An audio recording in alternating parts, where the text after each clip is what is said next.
What's up, guys? Welcome to Loud and Proud Orlando. It's Monday, March the 6th, 8:45 p.m. Thank you so much for being live right now. We're about 11 people live. Thank you for your support. My apologies for being late. It's just we had some technical difficulties, but we were able to overcome them. So thank you for being with us. We are on the dawns of possibly making history.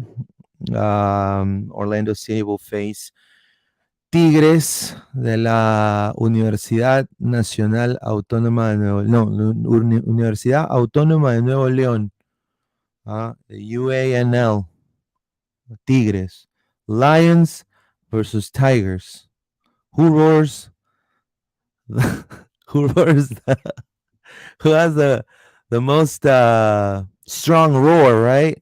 It's either a tigre or a lion, right? We'll see.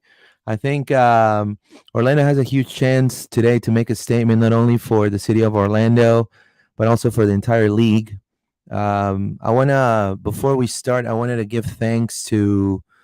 There was a comment on YouTube from an Atlanta United fan. Let me go into the actual stream to see it. I'm not able to see it on this screen, but it was really interesting what he said. He said pretty much giving us it was giving us kudos, pretty much saying, good thing that you guys qualified. Wish you guys the best, on this journey. I wish we could have been there, but we're going to be rooting for you, despite us being Atlanta fans. We're going to be rooting for you. So I wanted to congratulate that gentleman that left that comment. I didn't see his name. I should have write it down, but thank you so much for that. Definitely, we're representing the league. It's a huge step for Orlando City, and I know that they just arrived and they're ready to go. Abdi Salim, when we asked him about the Concacaf Champions League, he said he's excited to start. He's excited to get ready for to face tough competition, and we're going to talk about what happened in Cincinnati first, and then we're going to read your comments. So drop us a comment, drop us a like. Thank you so much for being live with us. John, how are you, my friend? Doing good, buddy, and excited for what is a very historical week for everybody and around the There club. you go. It's going to be huge. Excellent. Paola, how are you? Happy Monday. I'm excited to be, as always, here every Monday. Tomorrow is going to be history. I took the day off on Wednesday. I'm just kidding. I need to work. I will be sleepy. But tomorrow is a big day for Orlando City, and it's a big statement that the league will have in Monterrey. So hopefully we're sending positive vibe to the team. Definitely. And let's read some comments before we start, and then we'll go to the first topic, which is going to be Cincinnati. Daniel Phillips says, no one's talking about the 2 chances we had in the 10th. Dagger sends a perfect cross, but Kara stopped his run at the spot. Then on the corner, Kara only missed by a foot. That goal changes the game. That's right. You're right there. How you doing, my friend? Daniel Phillips. E. Tramick, I love that cross. I meant to rewatch to see why no one was in the box. That's true. Urgent should have been there. Urgent would have, Facu tried, but he was blocked. Yeah. Facu tried. I mean, we can definitely right now go into the hate onto Kara on Tesha mode, right? And just completely destroy Kara. But we're not going to do that. I think, maybe what if Kara scores a brace tomorrow? That will be fantastic, Luis. I mean, that would change things, right? Yep. Right. So what are fans going to say about that then? Oh, Kara, I always knew you, Kara. I always knew what you. Thank you, Kara. Thank you. Please pull down your pants. Let me. You see what I'm saying? Right? No, right. So I mean, if Kara gives us the win tomorrow, he puts himself in the level of like a detrimental striker, which is what you hired him to do, right? I mean, Daniel Phillips. Kara was expecting him to send it back to the penalty spot, but Dagger was marked by his defender, so he couldn't cut it back. That's right. Dagger Dan was definitely quite a game changer yesterday. Well, last game against Cincinnati, but it turned to be a very choppy game. For parts of the game, I just felt it was very choppy. Obviously, there was a lot of resting. There rested a lot of players. 3-4-2-1 formation. I was first intrigued to see what Abdi Salim was all about. That was my first thing, and his first start for MLS. And then I wanted to see what Tonga Gonzalez was going to do. Gaston Gonzalez was going to do with Facu on the other end. And I was impressed by Abdi. I think Gaston is getting used to the league still.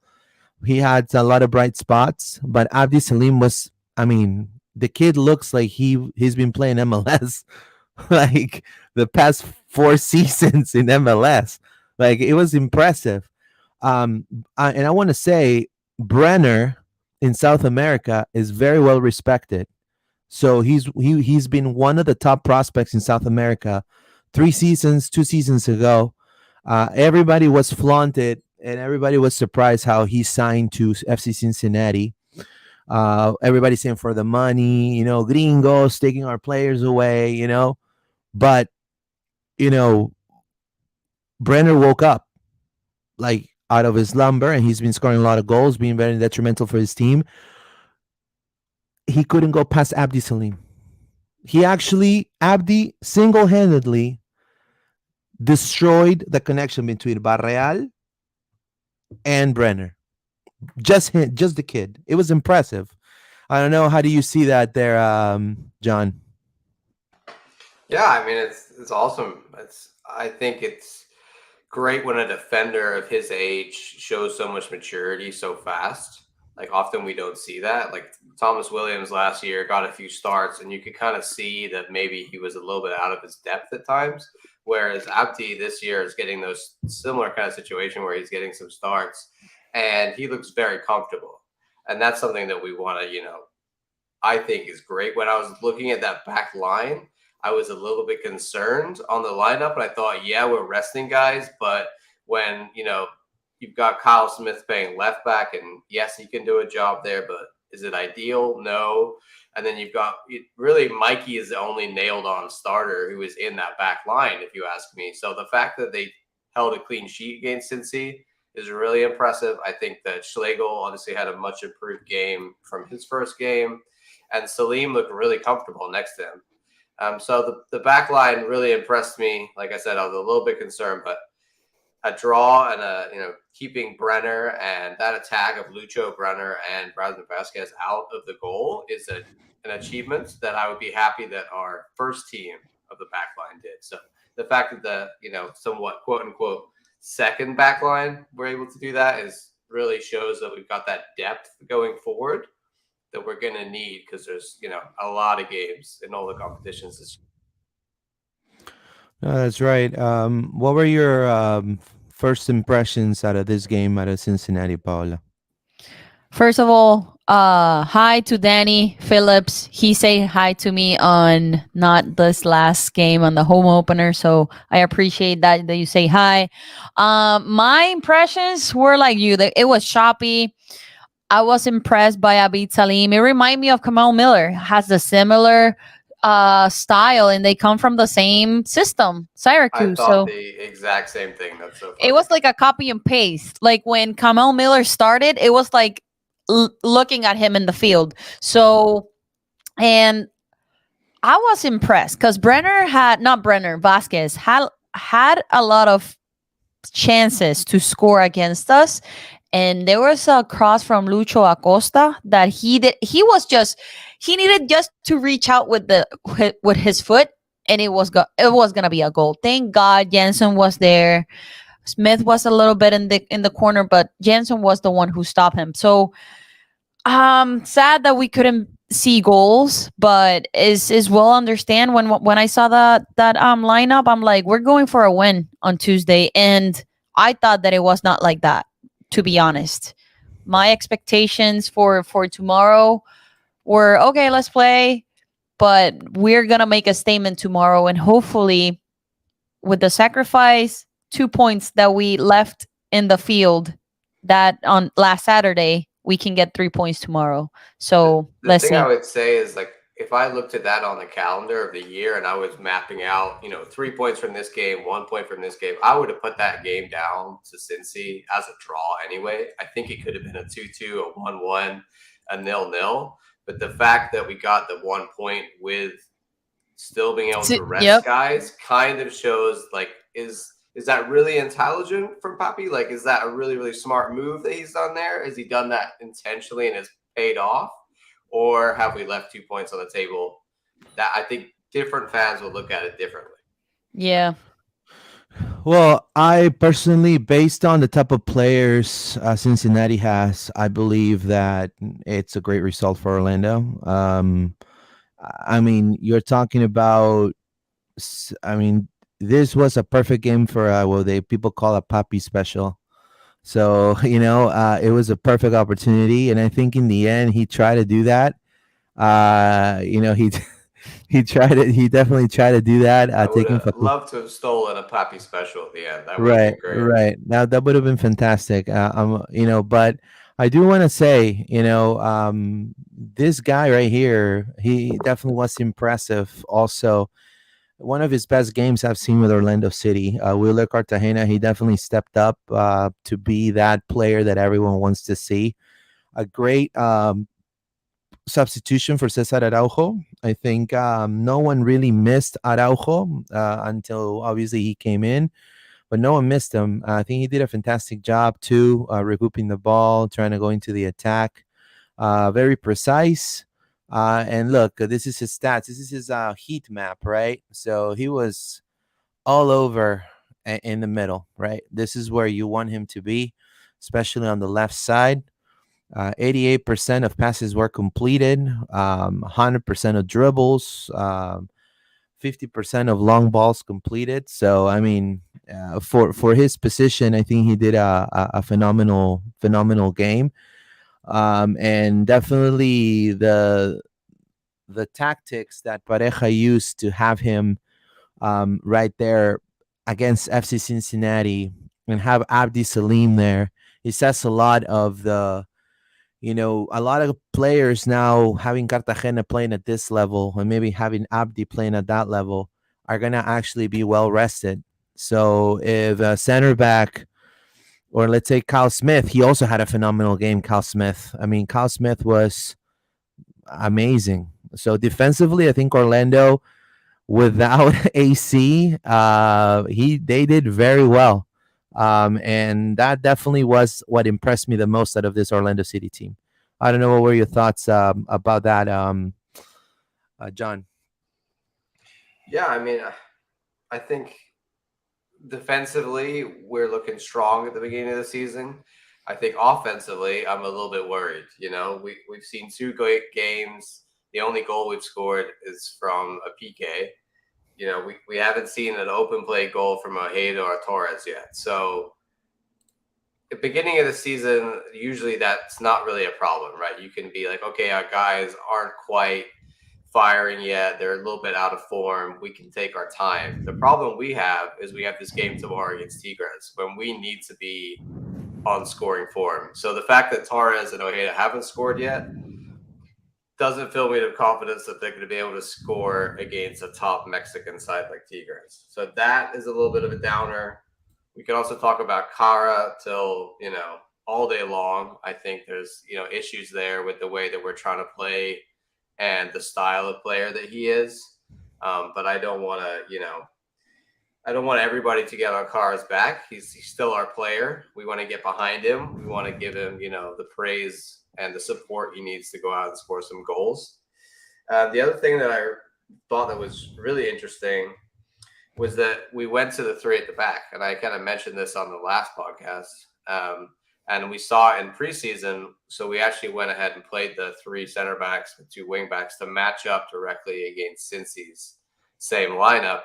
So that shows the versatility that we can move to that system, and I think that's really great. Anytime we play a team, I presume now the Papi is going to go ahead and switch to that system. So those are all a lot of positive things. I think the main downer for me just being that we didn't score a goal, and we still look a little bit disjointed in the attack. That's right. Well, our guest is having some issues, but I'm trying to fix the situation right now. Let's read some comments. This is Brother and Philbrick. I'm glad Papi made some early subs. That is one thing that frustrated me a lot last year when they were in the 70, 80, and even 89. I agree with you. And it tells you the level of players that we're actually getting. I mean, the subs are actually working. Dagger Dan, Abdi Salim as a backup, Rodrigo Schlegel not really killing us, right? Retreating back, he's getting a little much better, better in presence now, I would say. Kyle Smith being Kyle Smith, always reliable, always there, always available, always ready to defend. Like talking about Kyle Smith, he had 3 out of 3 tackles. He won all 3. One interception, it was a very key interception. He by himself, Santos was non-existent. Santos was non-existent. When it was Kyle Smith right there. Now you're talking about Santos being a player that he's a seasoned player, and look at Kyle Smith. He comes from USL. So look at the improvement he has had within the Orlando City system as a player, right? So that is phenomenal. And let's read some more comments. Mikey make Barrial look silly. That's right. I agree with you. That's another player that's growing tremendously. The WVW Hutch. What do you think of Papi's new look? He ditched his tracksuit and he's looking like Pep Guardiola. That's right. If it makes him happy, right? As long as we don't lose at home, that's all I care about. I don't know what you guys think about Papi's new look. I think for Paola, Orlando, Paola. it's called the Adrian Heath, because that's what he used to do. Listen, I was talking to one of my peers from beach tennis that I play with him. He's a new season ticket member. And I asked him, "Hey, do you like the game?" He's like, "Hey, I take the point." And that was his second game. Like, he was excited. So I take it too. Like, new members are coming into the stadium. They're liking what they're seeing. And I mean, the defense was holding it up, and I take it. Like, whatever we have to do to fill up the stadium little by little, I take anything. So we are about 20 people live. Thank you so much for your support. I appreciate it. We all appreciate it here, loud and proud. Drop us a like and leave your comments. We'll read all of you. Thank you so much. Our guest will be joining audio form because he's not able to join the stream, but I'm setting that up right now as we speak. He's going to be on speakerphone. Let's read some more comments. It says, "Hi, Paola. Does anyone have a word on the scuffle in the tunnel after the game?" Okay, so I have an inside scoop. ooh, we love those. Of what I think it would have occurred. Santos, you need to stop talking. You need to dye your hair with a normal color of dye, man. That it looks ridiculous and horrible. And you need to stop trying to cause fights for no reason. That fight stopped right out of the tunnel. And not only that, like, I'm not even going to say what players were involved, but as the people that were there know what Santos was saying to Galese, was saying to a lot of the players in the back line.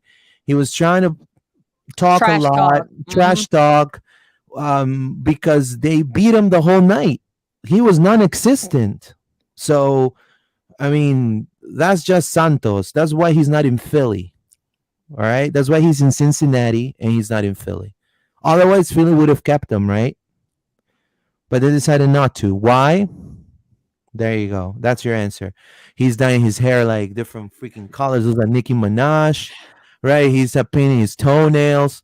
Like, come on, bro. Like, no one's gonna if I'm a player, if I'm like Kyle Smith, and I look at him, I will not respect him. looking like that. I'm sorry. I don't care if it's cool, trippy red, whatever. I don't care. I won't respect you. I mean, you're dyeing your hair like a freaking clown. He, Nah, he remind me of a snow cone. yeah. So let's read some more comments. It says Pulpo had near perfect positioning. Yeah. Pedro Galese, obviously, I mean, you expect nothing but him being El Pulpo. And I mean, he delivered in a couple of times when Cincinnati was shooting from distance. Now, Really, he has saved us 2 games in a row. yep, And we can't rely on El Pupo saving us every single game. So we gotta score some goals. that's right. That's right. And then obviously it was Mauricio Pereira's 100th game also with Orlando City. So he was, there's, Musi and, they're all there giving him praise. I was not impressed with his first half, I will say. I'll be completely honest with you. I don't know what you guys thought about his performance the first half. I thought he was very unprecise. He was dropping the ball a lot. And it was just one of those games that they found pressure on exploiting his side to create more pressure there. And he was just kind of like losing the ball. And then Cartagena was doing double duty, in my opinion. I don't know, what were your thoughts regarding Pereira's performance, John? I mean, Paul put it in the group text.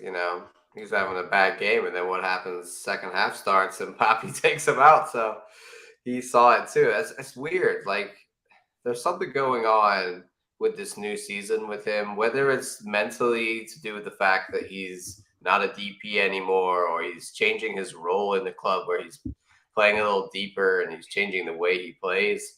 But something's going on where he's missing his passes. And when you're on the field and your whole job is to be the guy who makes the passes, then you're no use to us. So Papi took him out. And hopefully he gets it together, because Oh, when he's on form, he's a very, very good midfielder in MLS. Like he could be one of the best on there his you day, go. but he's a hot and cold guy. So often we have trouble with him just being what I call disappearing for a game. And this kind of seemed like one where he kind of disappeared for the game. So Papi took him out. That's right. And before we welcome our guest, I wanted to ask Paola just to end the Cincinnati topic. So obviously, if you have to name, Facundo Torres, right? I think they made it difficult for Facundo to do a lot of damage. I think that was one of the things that Pat Noonan was saying about how he was trying to make sure that Facundo doesn't have a lot of gaps, a lot of spaces. Now, do you think other teams have figured out how Facundo plays? Because I feel like they did a very good job neutralizing him on that game. Absolutely. And they were also on top of Gaston. Gaston couldn't, like, he was trying, and I know that he's not fit for the game, but they were all over Gaston, and the referee didn't even show a yellow card to the opposite team. So I think they're figuring out how Orlando is moving into the spaces, and they're gapping us. And Torres is, you can see him on the left, and then all of a sudden you can see him on the right or in the central. So they did a good job of keeping Torres out of the those gaps. So Fantastic. So, you can find out all the footage we took for the game on our Instagram accounts, on our Twitter. We have an interview with Gaston Gonzalez. Abdi Salim was also speaking to us. And then all of the pictures, right? Dagger Dan, fantastic, phenomenal player. I think that had one of those sprints, that you think, I was like in the press box saying Messi, Messi, Messi, and then I was like, oh no, never mind, it's Dagger Dan. But yeah, it was impressive. I think if Dagger Dan gets to score, he's gonna go hot. I don't know what John's opinion on that is. Yeah, definitely. I mean, he looks like the kind of guy that once he gets going, he could be really, really hot. And he's going to get some chances. If Mauricio is not playing like he did the last few games, then start Dagadam, bring him on the bench, give him those opportunities. He looks like the number one reserve midfielder for us, like the guy who's going to come on for anybody in that midfield three.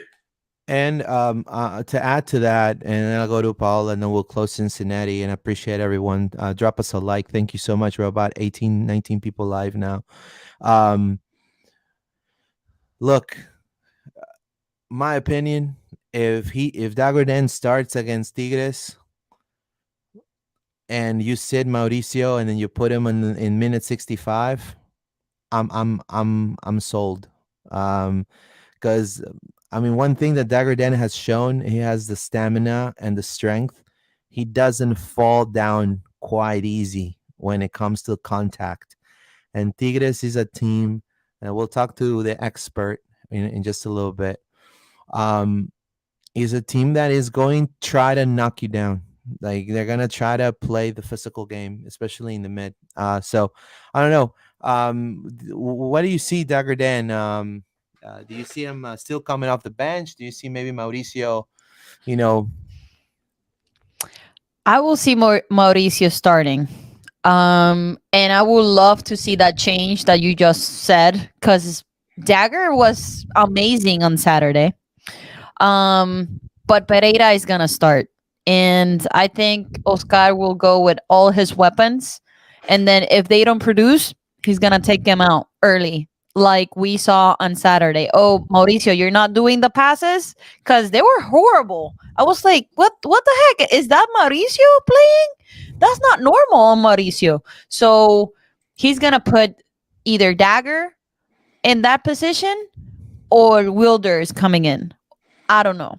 So all right, I think that's something interesting about this year is we never really had that before, where like right. before we didn't have that deep a squad. That's So right. I think he was reluctant to take guys off when they were before because he'd never had a replacement. Whereas now it's like you said, if you're Yeah, not up no, to it, we'll and that's good. Fresher legs I think it's gonna be for that type of level of pressing. I think it's important. So let's go ahead and introduce our guest here. Uh, Josue, how are you, my friend? Good to see you. I'm Been a lo- I'm been great. been been a long time. Thank you so much for being with us here at Loud and Proud Orlando. So Long time no see. Can you first of all, and most importantly, can you hear me? yeah, we can hear you. We Awesome, can hear you perfectly. awesome. Thank you so much. We were able to definitely make that work. Thank you. Yeah. So we have a game that it could be detrimental for Orlando. History in the making, as you say. Orlando City versus Tigres. Tigres, the second place of the Liga MX right now. Orlando City, just came from a draw against FC Cincinnati. Just started their season. It's week 2. Um, what are your expectations out of this game, knowing First of the all, status of both teams right now? first of all, the physical aspect. I was at Bank of California Stadium this Saturday covering the game between LAFC and Portland, and Giorgio Chiellini admitted that the physical aspect has an effect on the team's performance. And it is always the case when there is a game between Liga MX teams and Major League Soccer teams. Liga MX is on week 10. Tigres is doing pretty well. Orlando and the rest of Major League Soccer teams are on week 2. So let's see if that doesn't affect the final results. I was talking about you earlier about the fact that Guignac is injured. He hasn't been playing for the last 2 weeks. So the starting lineup is one with Guignac and one without Guignac. So even though Tigres is a really good team, you were mentioning the midfield with Guido Pizarro and Rafael Carioca, the guys that bring the Right. strength, the power, the physical aspect. Tigres has a lot of good power, but the Gignac factor is a big difference. So that and the physical aspect of Liga MX teams, not only on this game but many others, can be a difference on the results of this leg. No, that's right. And I mean, I don't know what the panel thinks. Let's start with John. John, your expectations on this game coming up. I'm content if we drew. Like if we go out of Monterrey with a draw, I'll be jumping. I'll be fine. I don't know. What are your thoughts? Yeah, no one. I think there's very little expectation on Orlando, right? Like we've never been in the Champions League before. This is our first game, and we have a very, very tough team to play in Tigres. So I think a lot of people are expecting us to go and probably lose at Tigres, and then maybe try and get a win at home, but ultimately not go through. And I think that if we can go there, we can get a draw at Tigres, and then we can take that back home and use our home advantage and maybe get like a 2-1 win at home. That's how we get through this tie. If we go to Tigres and we lose 2-3-0, like the home leg is over. We're not going to recover from that. So I think the most important thing is to go and like damage limitations. Like maybe concede one goal and get out of there with a 1-0 loss. We can then turn that around at home. What you can't do is turn around a 3-0 loss in the second leg. So I think Poppy will be conservative, and I think he will play a way that means that we can get out of there, hopefully with a draw, and at a very least like a 1-0 loss. So we have some footage right here of Orlando actually arriving, Orlando, the team arriving to La Sultana del Norte, to the actual airport. There you see Mikey, you see Dagger Dan, you see also Thomas Williams, you got Jensen, you got all the whole crews here. Even Lynn, even Jack Lynn is there, right? You got Mauricio Pereira with his pillow, right? That's important. That's That's important. They need to yeah, rest well. important. Sounds like a long trip. Yeah, it's a long trip. And there you go. You see, I want to give a shout out to Jackie. She's there. There's Pedro right there. Communications is there too. You know, this is a very important. It's a very important match. It's the first time Orlando plays internationally in its history. It's the first time. So they're getting there in the bus, right?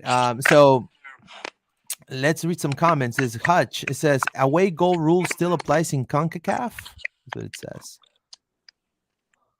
As far as I know, it does. Like I haven't heard any changes about it.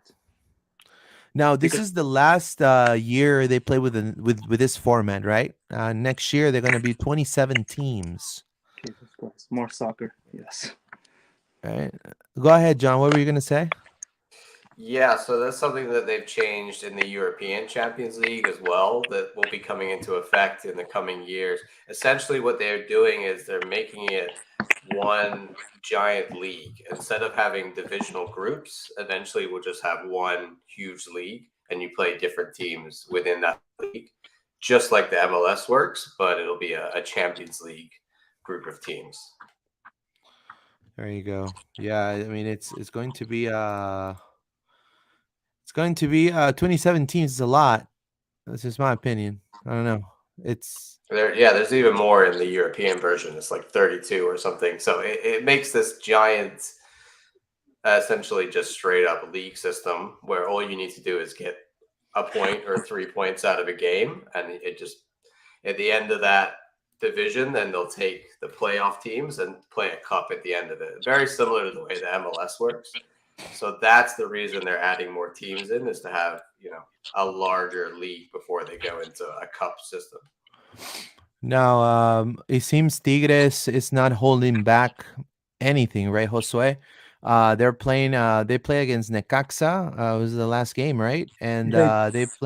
they play with a lineup that's going to be pretty similar to what they're going to play against Orlando, right? It is. It is pretty similar. It's gonna be four on the back. Like I said, depending if Gignac plays or not. If Gignac plays, it's gonna be Nico Ibanez and Gignac together. The player that will be sacrificed is Sebastian Cordova. That is your typical, with all due respect, Mexican player that has that talent but doesn't show consistency. You will have Rafael Carioca and Guido Pizarro on the midfield. On the wings, you will have Gorriaran and Luis Quiñones leading Quinones. the deliveries. And Gorriaran is a player that gives you a lot of long distance shooters. Tigres against Necaxa, that team that is led by Chima Ruiz. He's like a temporal coach because Tigres is really surrounded by controversy. Like Diego Coca was there, and now he's taken by the Mexican national team. So Yeah. even if they don't have their best game, their individualities take them further. They didn't play that well against Necaxa. Correran took the ball from outside the area and they scored, and it was well enough. Another aspect that I was analyzing and listening to media from Monterrey, when Tigres score, and this is very Tuca Ferretti philosophy. When Tigres score, it's really hard for the opponent to score against them. They take the ball and they take it away from you, and it's really hard to get it back because they have so much talent, both in the field and in the bench.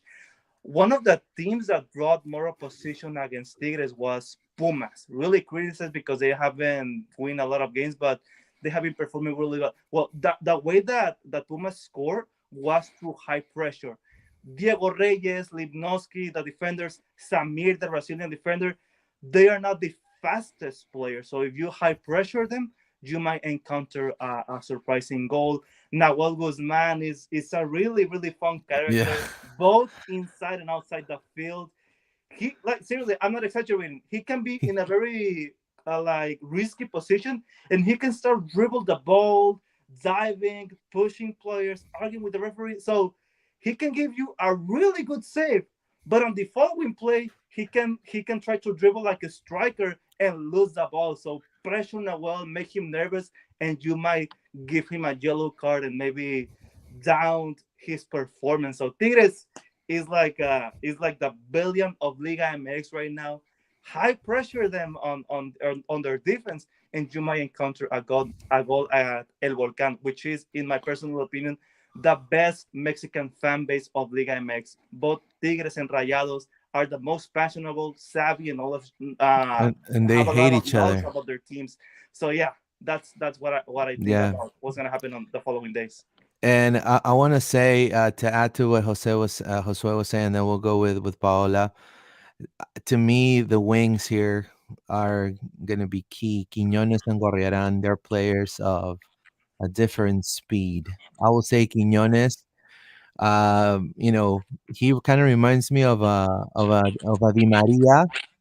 The way In a he way. runs, very vertical, very savvy, knows how to, on the 1v1 definitely beat you. He also loves to cut through the middle. Mm. So I would definitely, and I'm gonna say, who are we going to put to stop them? Who's gonna be a line of four, or are we gonna do the line of three? I wouldn't do a line of three with this team right here. If you ask me, I don't know what Paula thinks about what's coming up with Tigres and what you just heard about what Josue said. Based on Josue analytics here, I will start now Ivan Angulo. That's one of he must start because if we need to high pressure this team to get a goal, I see Ramiro Enrique starting and Ivan Angulo. If Ramiro is 100%, healthy, we don't know that, but let's start Cara maybe and then Ramiro fresh legs in the second half. But I'm afraid now if they score first in the first half and then we lose the momentum. So based on what Jose said, this is great info that we need to attack and be the protagonism first and high pressure all the time. So I can see Ivan Angulo there and Cesar Araujo too starting. So I don't know about you, Luis. What about you, John? Based on what Josue said, now we're gonna dive in, and if you want, we can start doing like a little lineup and see who we lined up. Let's start with Josue. Josue, for you, what will be the starting lineup tomorrow with Tigres? I have it right here on my iPad. I will have Nahuel Guzman on goalkeeper, obviously. Okay. Samir and Lipnowski on the defense. On the right backs, I will have Jesus Angulo and Jesus Garza, the two Jesus on the wings. Jesus Garza, an academy player, something that doesn't happen very often on Tigres. Assuming that Guignac is not gonna play, So I it's will gonna be have Garza, and who's your left back? Jesus Angulo. Oh, Angulo. Okay. Angulo, coming from double champions Atlas. Assuming that Messier Guignac is not gonna play, I will have Rafael Carioca and Guido Pizarro giving the strain on the midfield. On the attacking wings, I will have Gorriaran giving more strength because he's a player that likes to play physic, and Luis Quiñones. And on the attack, I will have Sebastian Cordova playing like with freedom, kind of like an old-fashioned number 10, and Nico Ibanez. And at one point of the game, I see Diego Lainez entering either as a third attacker or as an attacking midfield. So the Tigres is So a really, really powerful team. so your 10, your 10 will be who? Sebastian Cordova. Cordova. Okay. Yeah. And then Ibanez will be your striker, right? Yeah. If Guiñac doesn't play, it's Ibanez. If Now, Guiñac, yeah, then you move Cordova, and then you do Ibanez here and Gignac right there, and then it'll Guiñac, be like a 4-4-2 in a way. yeah, 4-4-2. Or Guiñac four.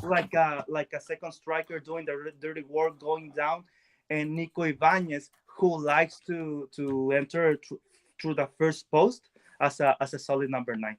Yes, that is correct. So it's really Guiñac dependent. All right, so it'll be Gignac right here. It'll be Gignac and then Ibanez. Mm-hmm. There you go. So I mean, now Orlando City. How do you stop the wings from Tigres, right? You have Angulo, he just went with Atlas. You have Quiñones, Gorrearian, and Garza. So they have a connection between left back and right back and the wings. They have a deep connection, and that's where their soccer comes from. You don't see Tigres, uh, passing the ball like we do, like 800 times, right? They are more vertical. Now, John, what will be your back four, starting with the keeper, and then we'll go with Paola, see if she'll make any changes to your lineup.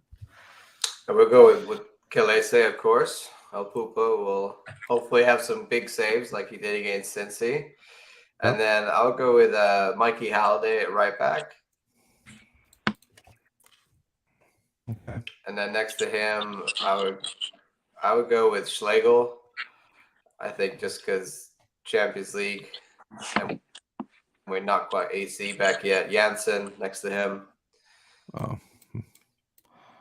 Yeah, the other way. That's the way. Yeah. And then I would love AC to be back, but I think it's unrealistic. Yeah, it's and unrealistic. I think Salim had a great game, but he's not ready for a game like this. And Petrasso, I think, will be into that left back spot because he showed a really good game against the opener against against New York. So I think that'll be our back four. Now, when it comes to the mid, what would you do in the mid? In the mid, this is the thing. You asking what I would do or what I think Poppy's gonna do? Because what I think Poppy is gonna do is play. We could do what you want to do first, and then we'll do another one with what Poppy was going to do. What I want to do is play some more defensive midfielders. Like I want to play Angulo. I want to play Arujo and Cartagena there, and then I want to play Mauricio up at the 10, or even don't play Mauricio at all and play Ojeda at the 10 and play Torres on the right and Angulo on the left. And then I would play Enrique as a starter because I agree with Paula that we need someone who's going to run at their back line. And Cara shows that he's not willing to do that. So that would be my starting 11. I don't think that's what Poppy's going to do at all. And I think Paula probably has some idea about what she would like to see. But I think she agrees that it's probably not what we're going to see from Oscar. So this is what John would line up. I do agree on two defensive midfielders. That's just my opinion. What changes would you make, Paola, out of this squad, Orlando City squad? Just to be, That person. Because I like Cartagena Araujo on the middle because we need to defend. We need to stop this team to score first. And I know that no, blaming Pereira or anything. But if we want to see Pereira's all passes, he needs to start as a 10. So, or he might be on the bench. I know that Ojeda for a fact he's going to start because he just come from the Argentinian league. He knows he's used to this type of, games with this atmosphere because this atmosphere tomorrow is going to be blown away. It's a lot of mentality and the connections between them in the field. So, you got me there, Luis. I like this starting lineup. I wouldn't change it. I will if I played this, I would change Ojeda, but at the same time, I like those midfielders, Cartagena and Araujo. And if Cartagena plays like he played last Saturday, tomorrow, and Araujo, that will be perfect. So I can see Ojeda there on the 10 and then Pereira coming as a sub. So that's that's my mentality. Probably Papi will, shuffle it because we haven't been certain on our formation because he has been shuffling around and we say, oh, 3 in the back and then 4 in the back. So I like this formation. I don't know. All right. Okay. So I think that's a great assessment. I would, based on what Josue said, and then we'll have Josue also dive in on if he will make any changes to this Orlando City, or how can Orlando City stop Tigres, having both lineups together. And then we'll do what Papi would do too after that. I would go take a little further. Um, I want to play defensively. I think I wouldn't move Cartagena and Araujo. And I would actually have Torres here. Um, I would, in a way, call me crazy. But, this is what I would do with Angulo as a. Now, this is the thing, too. This Tigres side is going to trash talk you. And so Angulo needs to be ready. I mean, if you look at Orlando City and the teams that they've faced, and a lot of the I will say the Latinos out of this group, they have not been trash talked since they arrived to the league, because back home in Paraguay, in Uruguay, in Argentina, in Colombia, it's typical. The trash talking is normal. In the MLS, like because I've been at the games, it's like you go 1v1 and you hear no trash talk. Like it's very clean. And I'm not saying that that's a bad thing. I'm just saying it's a mental game too. And the back four here, like Garza and Angulo and Samir, like they like to trash talk. So Angulo needs to be ready to be that player, right? So I will have Torres. Why Torres? Because Jose was saying, right, if speed, right, if you catch him with speed and knowing how to pressure, they're gonna give in. And if we put Torres right here with Ramiro, they will be probably faster than having Ojeda. Right now, to me, Ojeda has not shown that ability to press the ball. I don't know, but that's just my opinion. I would actually um, go with, I will do this change right here, and I would do Angulo, and then I would do Gaston. I'll put Gaston right here because I know what Gaston can do when it comes to he's more of a defensive minded left wing, in my opinion. He loves to track back. We've seen him track back, help out the mid, and I think to me this would be a lineup that I would probably go for. But I know Oscar is the coach, so I don't know if he will go for that. So now, John, what would Oscar would put in on the field? I think that back four and defense is Oscar's. I think that's Yeah, what he will yeah. also do. I think the difference is he'll stick with Mauricio in that midfield position next to Araujo. I think Hmm. there is a chance that we see an even different formation, that we see the 4-3-3 like we played last year, where maybe he sits Arugo a little deeper in defensive midfield and plays, Perea and maybe Dagger Dan next to him. I could see that happening. But I think Pereira for Oscar is going to be on the field where, what formation we play depends. I also think Kara will be on the field. I think he's, like Paula said, he's going to play his best guys. And he still sees those, whether they're in form or not. He sees Carr as his number one striker, and he sees Pereira as one of the best, passers in the game. So we're gonna see this right here. I think we're going to see that most likely. I would agree with you, though, that perhaps we should see Torres in the middle and Ojeda out on the wing, mainly because we haven't seen either of them really get going this year. So maybe switching their positions could be what they need. Maybe, Ojeda is more used to being out on the wing and cutting inside, and we need to let him do that. And Torres is more flexible and can play that central attacking midfield position a bit easier. But this is what I think Papi will do. And if they watch tape, I don't know, Paola, but it will throw them off too. Yeah, right? absolutely. Absolutely. Ojeda and Torres can switch all the time. We saw it last year with Urso when he was playing in the wing and Torres in the middle, and then they were switching, and then the defense was like, what's going on? What's happening? So maybe we can see that tomorrow. This is the beauty of having a great bench players this year. Last year we didn't have that. This year we have that type of player in the bench that everybody's fighting for a position. So we're in a good spot. It's like in the middle, right? Like what should I do, or how the formation is going to start. That's positive things for Orlando. So let's see. Last year we, like John said in the beginning of the episode, most likely we saw the same formation every single time. This year, tomorrow we're gonna see a different formation, and probably is not gonna be near or half of the players there. But I'm curious. I didn't have expectations for this game for tomorrow, but after what I saw on Saturday, I have high expectations. Like if we have a tie, perfect. If we have 0-0, that's fine.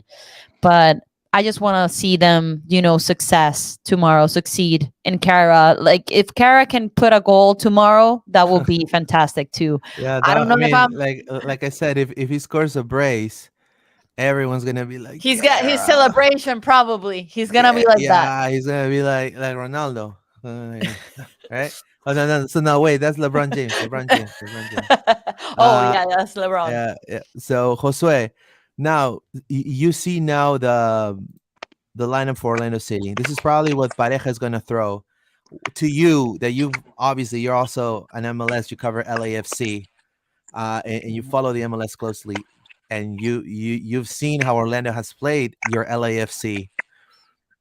What are some of the traits that you would say this Orlando team has to possibly win this? Or what would you like to see out of this Orlando City team? Have your most talented player touch the ball very often? Because Rafael Carioca and Guido Pizarro, if these players are busy on their own area, Orlando has a possibility to earn a goal, because these players like to be physical, and if you can get a yellow card from either one of those players, that will be very favorable for Orlando City. I mentioned earlier the high pressure with Nahuel Guzman, that is very, he can take a lot of risks, and it happens very often. He can save a game, but he can also ruin it. So high pressure on him and his defenders that are very physical. They have a lot of strength and talent, but they are not the fastest. So I will try to run and have talent to make the difference for the Orlando attack. Maybe I'm asking too much, but try not to have Cordova and or Guignac, if either of them play, not touch the ball. If Diego Lainez enters, try not, like if he takes the ball right from his back, try not having him like turn around. And he's a player that he's really talented, but when he takes the ball, he doesn't look up. Diego Lainez reminds me of when I took soccer classes in Mexico. They always tell us, look up, look straight, look in the front. And Diego Lainez is always like this, looking down, and that's what has avoided him be That's why he's uh, not in Europe. what Sorry. That's why he's not in Europe. that's why he's not in Europe, and that's why he was not in the World Cup. That's another topic for another podcast. But yeah, so if you have Linus taking the ball out of him quickly, that you can succeed in that. Cordoba is not very consistent in case he enters or that, and Javier Aquino, if he enters, he has a short temper. So try to get yellow cards from them. If there's gonna be a trash talk battle, try to be the winners with yellow cards for the opponent. So what Josue is saying, guys, and we've said this in this podcast several times, the freaking set pieces, my friend. We are probably one of the teams that has the opportunity to really piss Tigres off just by touching the ball, making it uncomfortable for them, and they're gonna lose it. Yellow card, free kick. Number one, who shoots the free kick? And I know right here, Brandon is saying, I think Torres will be the best option for corner kicks. Mr. J Santos, who's taking the free kicks for Orlando? Right? Hutch is saying, I didn't realize Lainez was on their team. Nice option to have despite his recent struggles. He That's hasn't played right. very often, so you're good. Yep. Says he may not have the height, but he has proven time and time again he has accuracy. Now, who takes the free kicks? I know for a fact Mauricio Pereira is going to take some of the free kicks. Now, uh, does he have to? No. Now, do we have to take advantage of those set pieces? I hope Pareja has practiced that on their practice because, I mean, it is possible that's going to be a good resort for Orlando City. I don't know. What are your thoughts there, John? I think that I wouldn't. I don't really want Pereira taking the free kicks. I think if Yeah. anybody, he's shown that maybe it's not for him. I think Torres definitely. Ojeda, I know scores free kicks back in Argentina. Also, Dagger Dan has known to score a few free kicks. So we've got options on the field.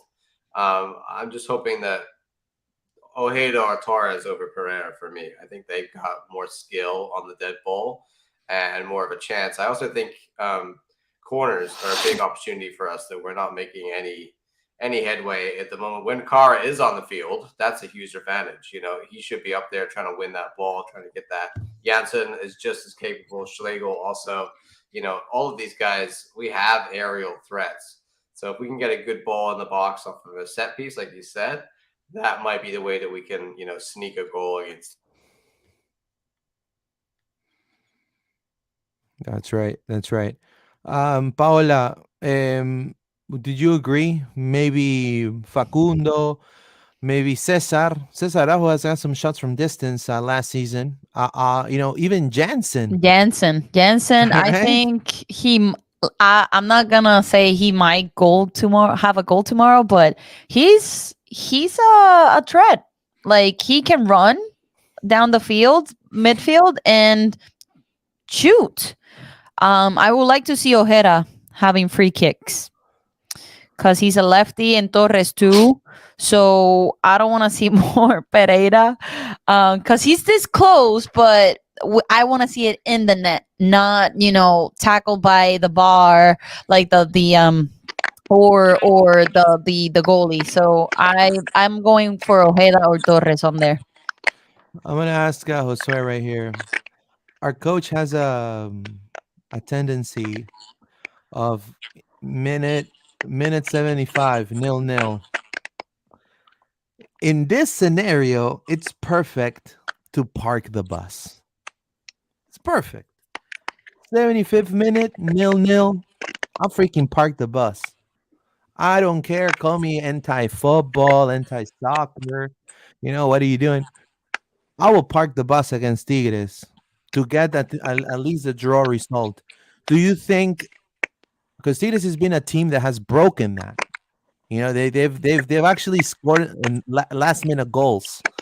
Do you think that's a good strategy for Orlando, parking the bus at a certain time, maybe minute 70, 75, And It maybe is good to if it is 0-0, yes, it is good to park the bus because one of Tigres' strengths as well is counterattack. Guignac made one of the best goals, and I will say in Liga MX history. If you had a chance, go to YouTube, put Guignac Pumas 2023. One of the best goals in Liga MX history, in my personal and many opinion. So trying to avoid Tigres to counterattack, yes, I will park the bus, and that will be no. Tigres is a team that doesn't like losing. That it's has a show. They are so used to winning that when they are in a situation when they are not it is not going well for them. They're not used to it, and they can commit a lot of fouls. So parking the bus can be a good option in that regard. So they don't attack with a counter attack as well. that's right. That's right. Well, let's read some more comments here. Let's see. He says, no. I want to tell everyone, join our Discord server. We're about 20 people live right now. Thank you so much for your support. It's free to join our Discord server. The link's right on the comment box. If you want to get to chat with us, if you want to give a shout out, we can give you a shout out at the next show. So I think John, you had a question for Josue. Well, I was going to answer a question that BW Hut chat there about the away Away goal goal. rule, and I think that's key to what Josue was saying as well. And the parking the bus is that it does apply. So tomorrow, for me, the big thing is not conceding too many goals. If we lose by 1 goal, we can turn that around. If we lose, if we concede 3 goals, Yeah. it makes it very, very hard next week when we come back to Exploria Stadium.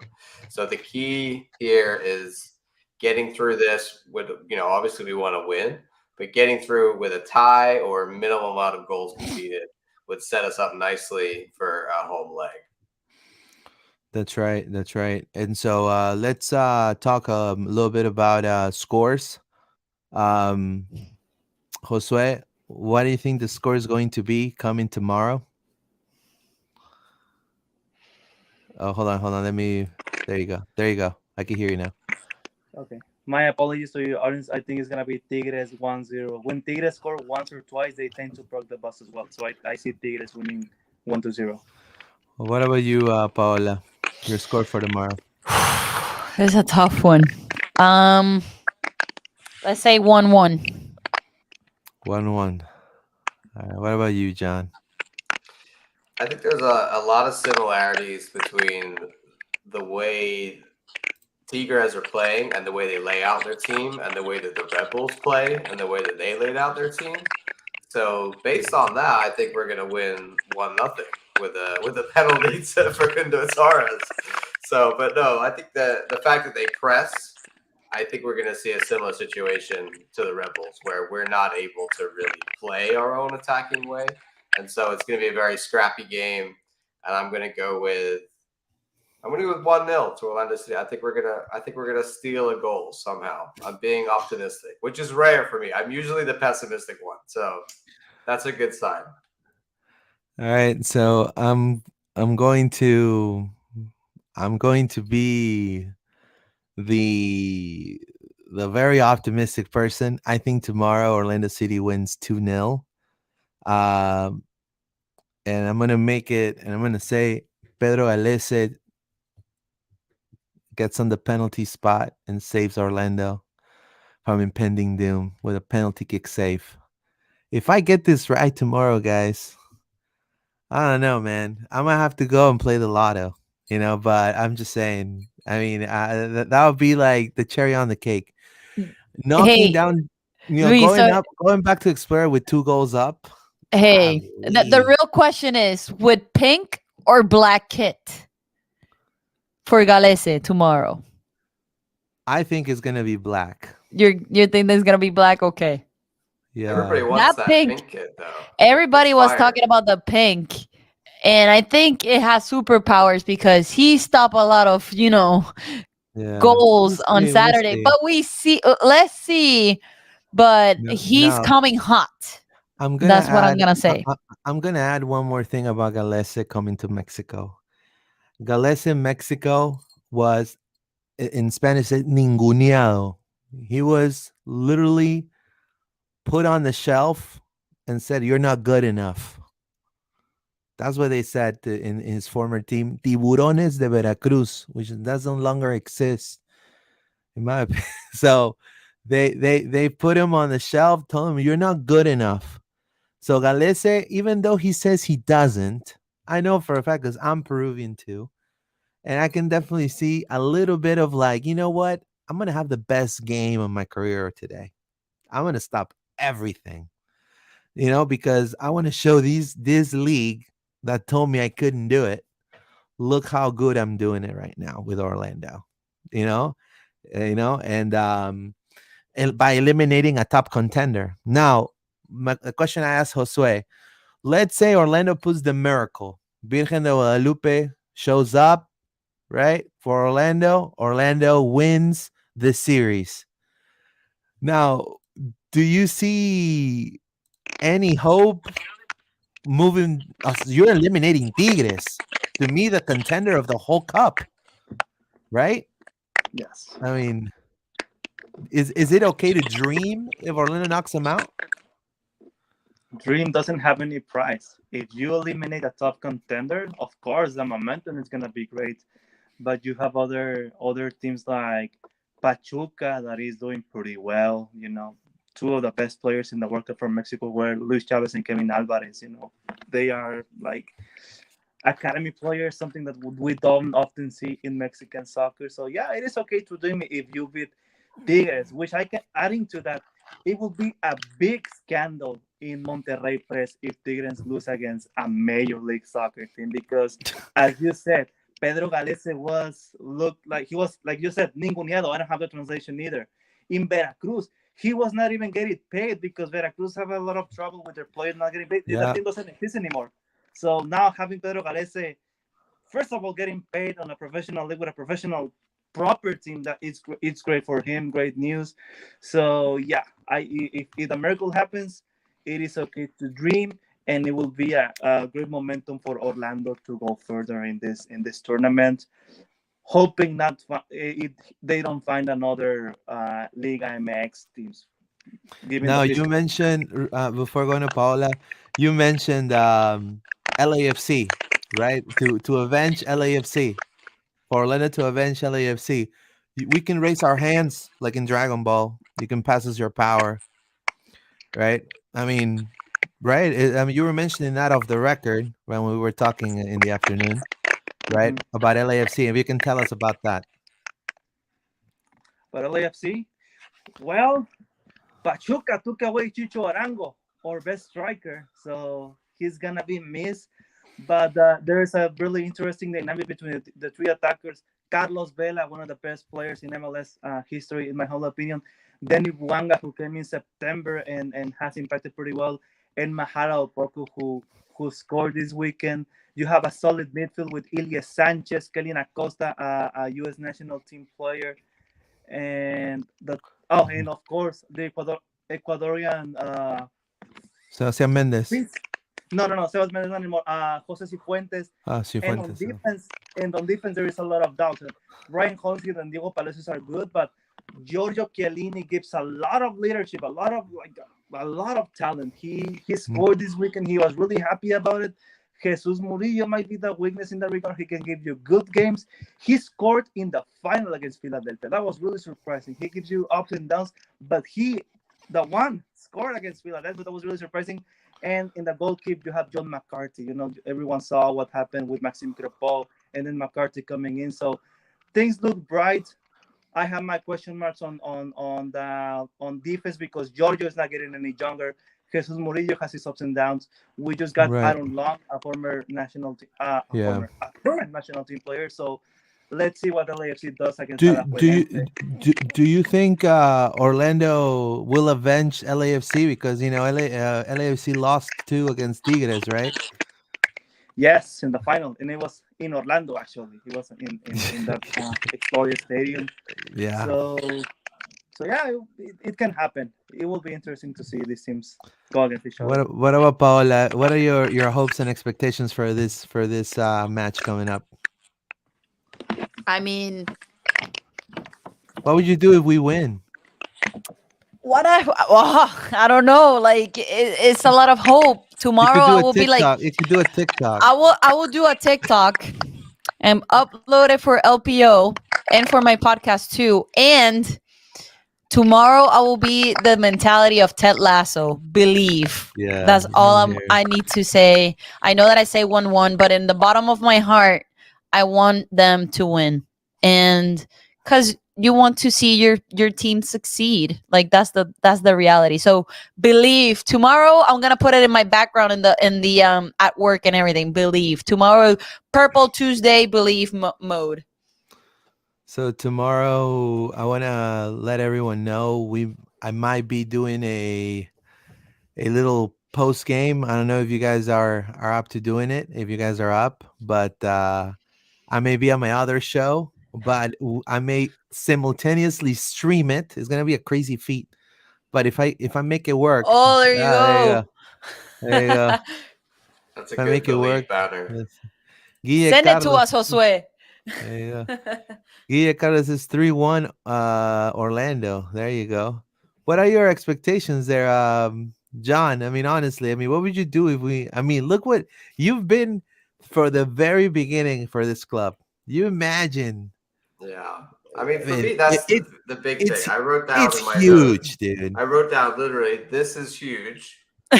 Take a moment to enjoy it. Like for real. Like I remember the days. I remember when this club was first founded at a kitchen table. I remember our very first training session, the first games, every milestone that we've been through. And this is one that I always thought, like, imagine one day we're playing in the Champions League. And this, we're here, it's arrived. Just like the win of the Open Cup, this is a massive milestone for a club that's really only been around for 10 years. So Tigres have been playing in the Champions League for I don't know how long, way Yeah. longer than we've even been in a club. They've So been one of the teams that have won the most Champions League. exactly. So this is where I'm saying, enjoy it. It might not go how we think, but we're in the Champions League. Just enjoy that for a second and don't let the result be everything. Think about the bigger picture of where we're going this year. But really, if we win, I'll be. I don't even know. I don't know how I'll be worried about next week. If we win, I'll be like, we're gonna throw it away at home. So that's the way my brain works. Sadly. That's right. That's right. You know, I'm very optimistic. I know I want to thank Josue for being here with us today. It won't be the last time that he's here with us because he covers so many teams. I want to thank also I want to show you guys his outlet, and I also want you guys to definitely check him out. I'm gonna go into Instagram and pull it up. It's called Tertulia, right? Tertulia Deportes, Tertulia Deportiva, all about LAFC and Liga MX right here. You can check them out on Twitter. Sorry, on Instagram right here. Tertulia Deep. Follow him as well. He's with Area Sports. I think a lot of people know who Area Sports is. So you can check him out. All his stuff too is here on Area Sports Network here on Instagram. You can check him out there. I want to, definitely thank Josue for being here with us today. Definitely, we used to cover. I used to cover Orlando, and now he used to cover LAFC. But now, life brings us back. I appreciate you, my friend. I know you'll be back with when we have to talk about LAFC against Orlando. Hopefully, we face each other. Yeah, But hopefully. yeah, but any last words you want to say before we close, Josue? If you're Orlando, don't let Tigres players get into your head. Be calm, be cautious. They're gonna be the one doing the trash talking. Be calm. Let them get the yellow cards. Let them be on the urgency position. That way you might encounter a positive result from El Volcan. Definitely. And before I close, I want to mention there's going to be a second show for LPO before the game in DC. The best way to keep in touch with us is through our social media accounts. We're going to be announcing it. When is it going to be? Also, again, join our Discord server. That's where we throw when we're gonna be live and all of that good stuff as well. Give me 1 second. I'm gonna send it. I'm gonna put it right here in the comment section. 1 second. There you go. It's right there on the comment section. You guys can join. It's completely free to join. And then we'll be posting when we're gonna be doing a preview of the DC game. And then I'll be at the DC game. Well, I won't be at the DC game, but I'll be at the press conference through Zoom. But we'll definitely will be back on next week, Wednesday and Saturday. That Orlando plays back at home against Charlotte. So anything last you want to say, Paola, before we close? Yes, for my followers in Tiro de Esquina podcast, tomorrow we're not gonna record because it's Tigres time. Tomorrow we need our energies to support Orlando City. So expect that episode on Wednesday, analyzing what happened with Tigres and Cincinnati as well. So thank you for your support. There's you go. Follow us on Twitter, YouTube, and Instagram, Tiro de Esquina _OC. There you go. I appreciate it, Paola. John, last words. Nothing for me. Just go Orlando City, and we're a Champions League team, baby. This is here. The dream is There arrived. you go. Vamos Orlando. See you guys. Vamos Have a Orlando. wonderful night. Yep.